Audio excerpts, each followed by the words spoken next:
Hello, today I'll be bringing you a bass tutorial that will go over how to improvise with ease using a 2-octave major scale as a bass line.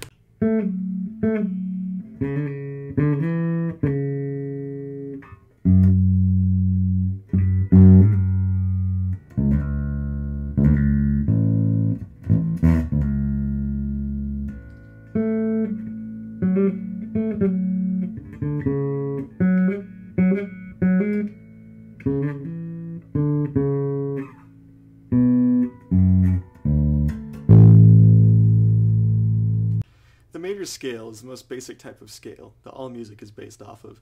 It contains 7 notes that begin at a root note and goes towards that same root note at a different octave.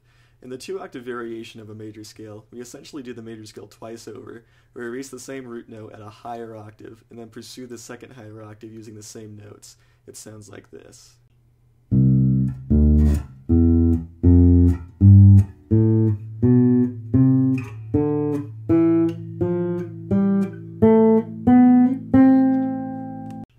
There are 12 different major scales that are distinguished depending on which note they start on and how many sharps or flats are in them.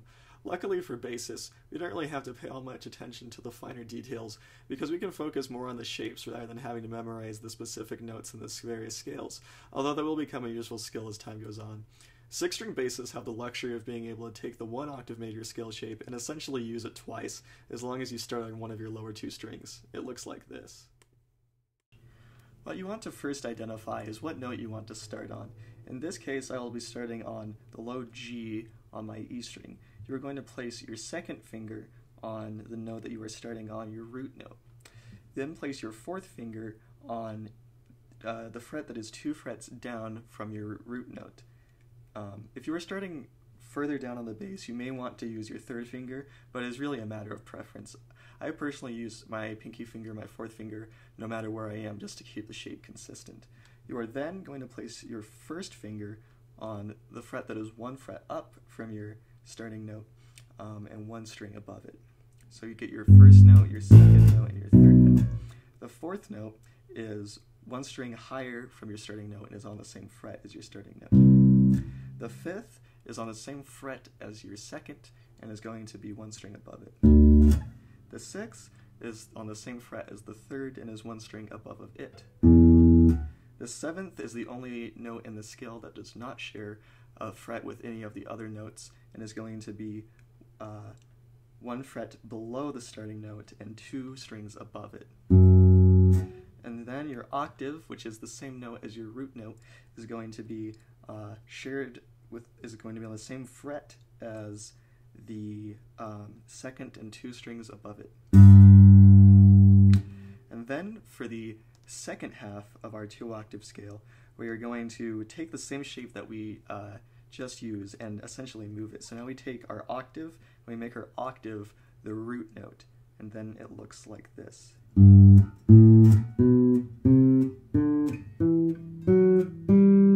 then here's what the whole 2-octave scale looks like sped up.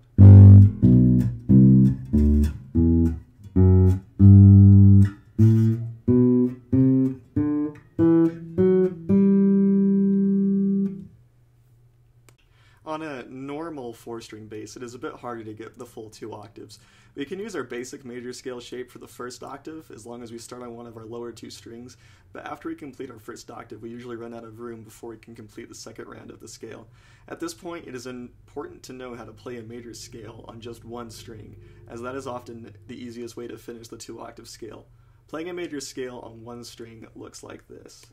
When we keep in mind the other major scale shape, playing a major scale on 1 string isn't too difficult. When the notes fall in line together on the other major scale shape, they fall in line together on a string, and when they don't, we skip. So for the 1st and 2nd, we skip. For the 3rd and 4th, we do not. For the 4th and 5th, we do. For the 5th and 6th, we skip. And for the 7th and 8th, they're together. It looks like this.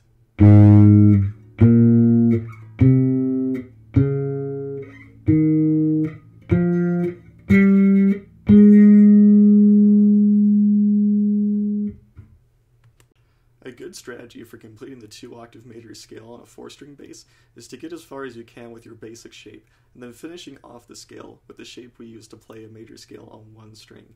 Here is what playing a 2-octave major C scale on a 4-string bass looks like.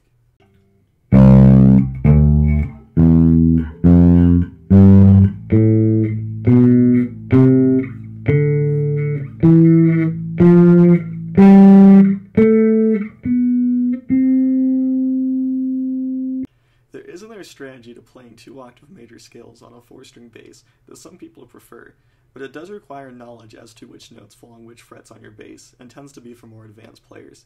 It is important to note this method may be useful or even necessary for completing the E-flat and D 2-octave major scales, as they require you to start both high up on your bass and on your higher 2 strings, and it will take you all the way up to the absolute top of your range. This strategy involves playing the first octave as normal on your usual major scale shape, and then, once we have completed this octave, moving our hands to a place on the bass where the octave note of our first octave is the root note of our second octave, where we repeat the shape instead of playing the second half of the scale on one string. It looks like this.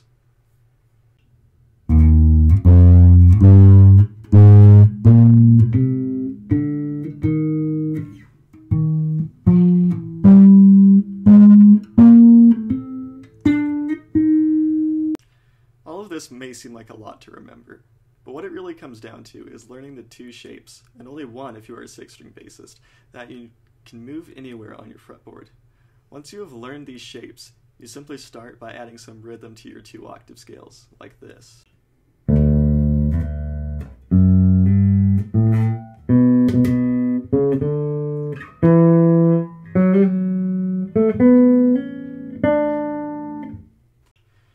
After adding in some rhythm, try skipping a few notes as you go up and down the scales, like so.